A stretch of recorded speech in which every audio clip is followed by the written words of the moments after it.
Herkese merhaba, ben Zeynep. Hobisever YouTube kanalıma hoş geldiniz. Bugün sizlere tığ işi, bebek battaniyesi, çanta ya da farklı birçok projenizde kullanabileceğiniz kolay bir örgü modeli anlatacağım. Yapımı çok kolay, iki renkten oluşmakta. Hemen şöyle desenimize yakından bakalım. Çok kolay ve güzel bir çalışma arkadaşlar. Tüm detaylarını adım adım sizler için anlatacağım. Arkasına da bakalım.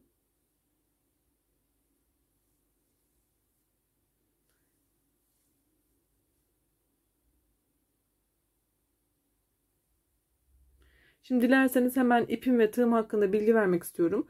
Ben anti-peeling özelliğe sahip bebe yünleri kullanıyorum. Yine tığ numarası olarak da 3 milimlik bir tığ kullanıyorum. Dilerseniz kolay örgü modelimizin anlatımına başlayalım. Evet, Bismillah diyelim ve zincir yapımıyla başlıyoruz. Yapacağınız örgünün türüne göre zincirlerinizi hazırlayın arkadaşlar.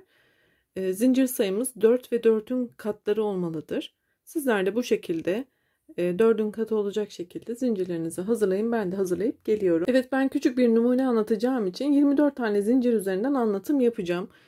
Zincirlerimi 4'ün katı olarak hazırladıktan sonra üstüne alıyorum. Geriye dönük 5. zincire batıyorum. Ve buraya 3 tane ikili trabzan yapıyorum. Hepsi aynı zincirde.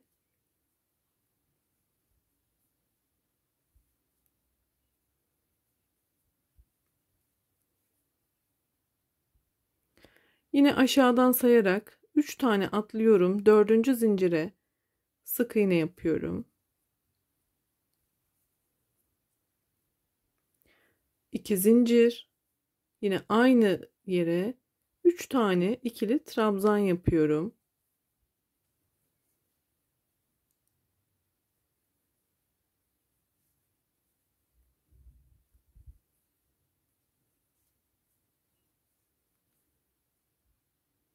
Yine aşağıdan sayarak 3 tane atlıyorum.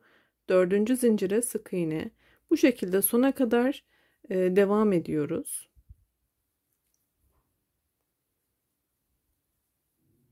2 zincir, 3 tane ikili trabzan, 3 atlayıp sık iğne.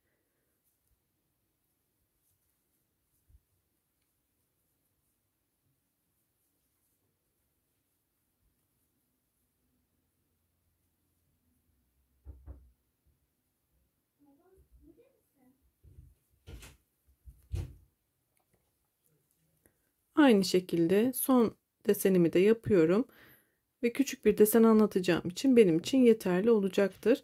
Sizler de zinciriniz bitene kadar aynı şekilde devam edin arkadaşlar. Son desenimi yaptıktan sonra yine 3 tane atlıyorum ve 4. zincire batarak sık iğne ile taban sıramı kurmuş oluyorum. Evet, 4 zincir yapıyoruz ve döndürerek ikinci sıramızı devam ettiriyoruz aynı renkle. Burada yapmış olduğumuz 3 tane trabzanın üçüncüsünün tepesindeki boşluğa batarak sık iğne yapıyoruz. 3 zincir, aradaki sık iğne boşluğuna batıyorum. Sık iğne, 3 zincir, yine tepe boşluğuna.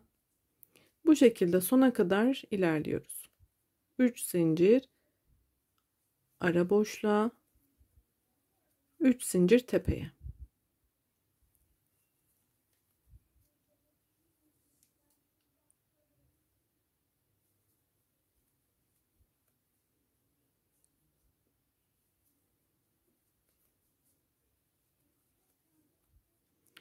Sol kenarda da yine aynı yere batarak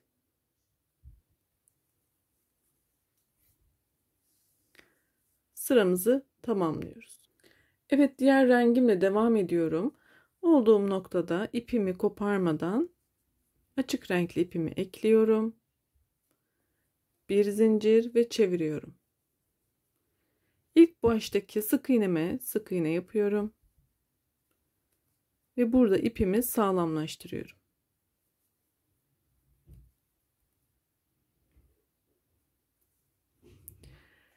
benim tığımdaki ilk ilmeğim. Şimdi bu boşluğun içerisine 5 tane zincir yaparak ilmekleri uzatacağız. Hemen başlayalım. Bunu biraz uzatıyorum. Tığımı batırdım. Bir zincir, ipimi uzattım. Bir zincir, ipimi uzattım. Toplamda 7 tane ilmek olana kadar 6 kere zincir yapacağız. İlk ilmekle toplam 7 olacak. İpimi çıkartıyorum. Bir zincir uzatıyorum.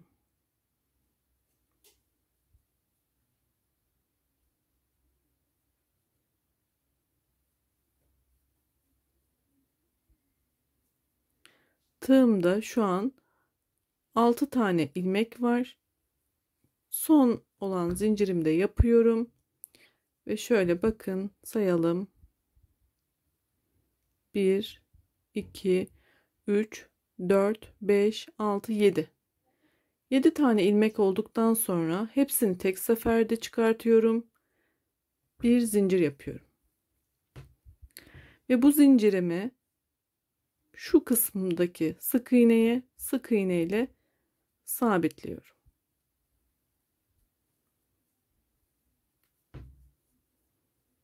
Bakın. Şimdi bu ilmeğim dururken buradaki boşluğun içerisine toplam 6 tane zincir yapacağız ve uzatacağız.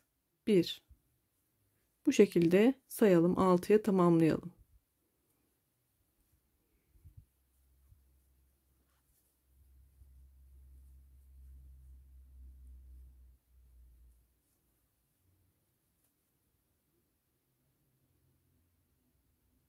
Şu an tığımda 7 tane ilmek var. Hepsini tek seferde topladım. Bir zincirle kapattım. Yine bir sonraki sık iğneye sık iğne yapıyorum.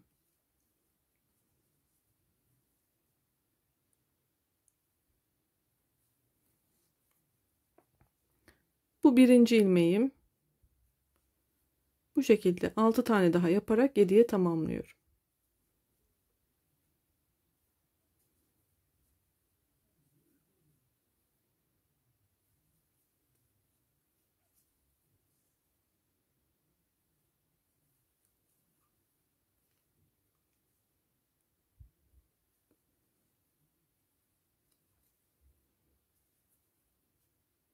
Ve buraya sık iğne.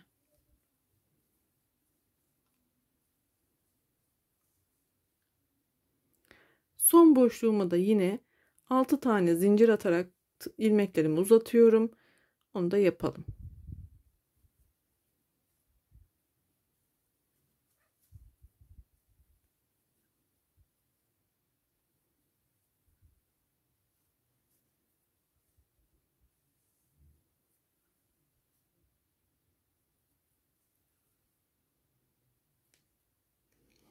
Şu an tığımda toplamda 7 tane ilmek var. Burada ilmeklerimizi toplamadan son kenar zincirine batarak 3 tane zincir yapacağız ve 8 tane ilmeğe ulaşacak. Bakın buraya batıyorum. İpimi çıkarttım. 1, 2, 3 tane zincirle ipimi yükselttim. Toplam 8 tane ilmek oldu. Hepsini tek seferde çıkartıyorum. 2 tane zincir, ipimi keseceğim artık.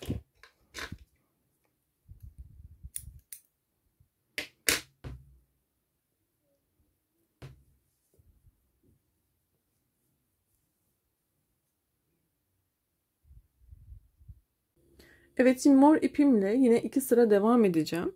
Ama hep düz yüzden örüyorum. Bu yüzden örüyorum. İpi o yüzden şöyle ilk sık iğnemden ön yüze alıyorum ve 3 tane zincir yapıyorum.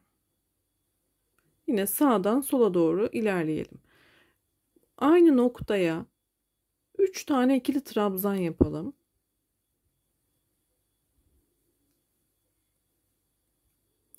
Ve 2 tane desenin ortasındaki sık iğne boşluğuna sık iğne yapıyorum. 2 zincir, aynı noktaya 3 ikili trabzan ve sık iğne. Bu şekilde sol kenara kadar devam edeceğiz.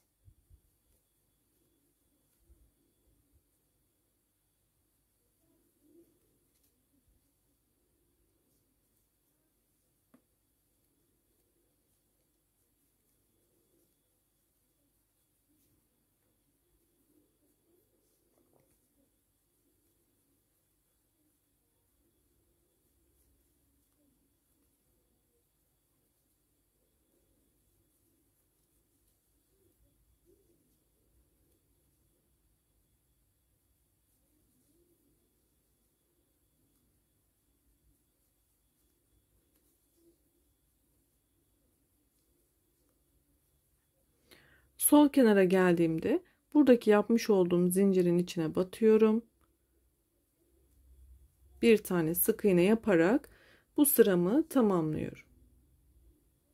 Yeni sıraya geçerken 4 zincir çevirdim ve yine yapmış olduğum 3 tane trabzanın üçüncüsünün tepesine batarak sık iğne, 3 zincir aradaki boşluğa, sık iğne boşluğuna sık iğne, yine sol kenara kadar devam ediyorum. 3 zincir sık iğne.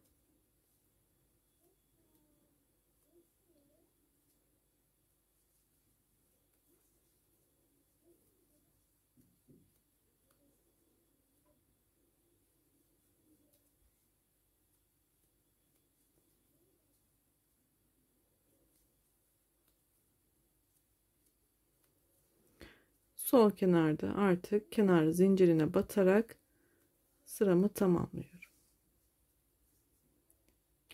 Yine bu noktada açık renkli ipimi ekliyorum.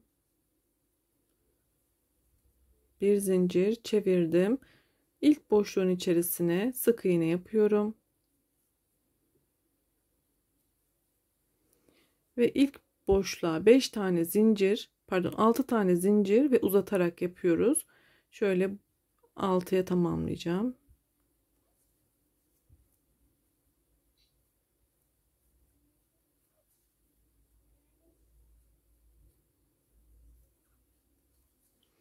Tığımda toplamda 7 tane ilmek olmalı. Hepsini tek seferde topluyorum ve aynı şekilde sol kenara kadar devam ediyorum.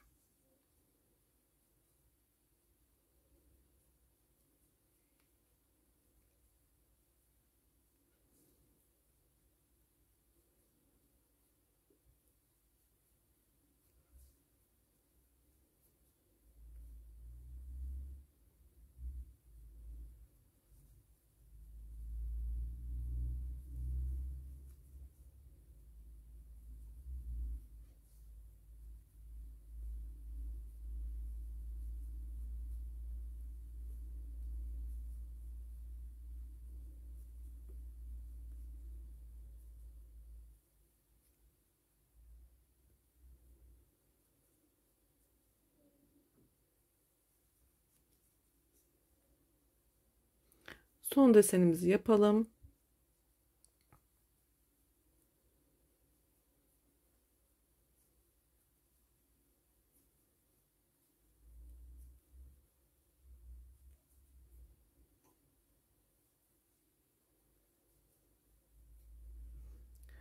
Toplamda 7 tane ilmek oldu. Yine buradaki zincire batıyorum. Bu kenarda zincir yapıyorum. 3 tane. Bakın 1, 2, 3. Hem kenar zincirini yapıyorum ve topluyorum arkadaşlar. 2 tane zincir yaparak ipimi yine kesiyorum. Açık renkli olan ipimi sürekli kesiyorum. Diğer ipimi ise 2 sıra ördüğüm için kesme ihtiyacı olmuyor. Bu şekilde devam ediyorum. Daha sonra bu ipi yine alt sırada olduğu gibi şuradan alıyorum.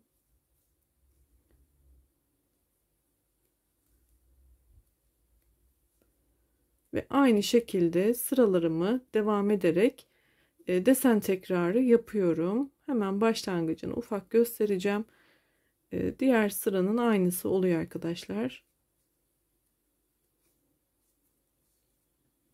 Bu şekilde istediğiniz kadar devam edebilirsiniz. Hemen büyük modelimize bir daha bakalım. Şu şekilde oldukça kolay, yapımı da çok güzel. Bitmiş hali de çok güzel. Battaniye yapanlar son sırayı bu şekilde bitirerek diğer kenarlarını da devam edebilirler. Beni izlediğiniz için çok teşekkür ediyorum. YouTube kanalıma ücretsiz bir şekilde abone olarak bana destek olursanız çok memnun olurum. Yeni videolarda görüşmek ümidiyle sağlıkla kalın, hoşça kalın.